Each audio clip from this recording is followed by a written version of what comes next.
लोक जनशक्ति पार्टी रामविलास के अध्यक्ष और केंद्रीय मंत्री चिराग पासवान जो कि सुप्रीम कोर्ट के फैसले से पूरी तरीके से नाराज थे,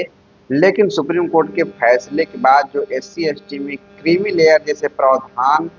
रखे जा रहे थे, लेकिन उन बिंदुओं पर कल चिराग पासवान की प्रधानमंत्री जी की अध्यक्षता में केंद्रीय कैबिनेट की बैठक होती है और उसमें ये होता है कि क्रीमी लेयर एससी एसटी श्रेणी में जो क्रीमी लेयर के प्रावधान है, सुप्रीम कोर्ट का आदेश है वो नहीं होगा। सरकार के द्वारा इस पर बड़ा संज्ञान लिया गया है और चिराग पासवान की संघर्ष काम आ गई है। जो चिराग पासवान एसटी एससी में जो क्रीमी लेयर के सुप्रीम कोर्ट के प्रावधान बने थे कोटे में कोटा को लेकर,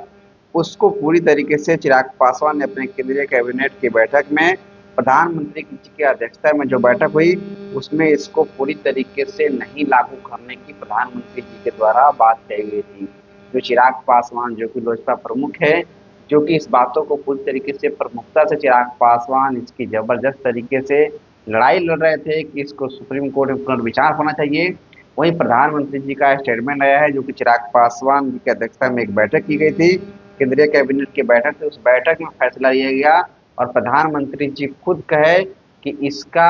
एससी एसटी में क्रीमी लेयर जैसे प्रावधान नहीं लागू होंगे साथियों। तो कहीं ना कहीं एससी एसटी समाज के लिए एक बहुत ही बड़ी खुशखबरी आई है और चिराग पासवान जो कि अपनी लड़ाई से हमेशा जीतते आते हैं, एक बार फिर से चिराग पासवान जिस तरीके से चिराग पासवान कहते थे कि मैं किसी के सामने झुकने वाला नहीं हूँ, टूटने वाला नहीं हूँ, चिराग पासवान ने अपने आप को साबित कर दिए कि चिराग पासवान सच में कहीं नहीं तो कहीं दलित समाज के एक सबसे बड़े लीडर हैं और मजबूत लीडर हैं, जो कि लीडरशिप चिराग पासवान के सामने दिख गई। चिराग पासवान लोकसभा चुनाव में कहे थे कि जब तक चिराग पासवान जिंदा है तब तक न आरक्षण का कोई खतरा है और न संविधान का कोई खतरा है। चिराग पासवान इसको साबित कर दिए कि जो सुप्रीम कोर्ट का फैसला आया था वो फैसला लागू नहीं होगा। चिराग पासवान कल पोस्ट करते हैं शाम में, तो इसमें आपसे क्या प्रतिक्रिया है कमेंट जरूर दिए। लेकिन अभी कितना ही मैं पासवान, जय हिंद जय बिहार।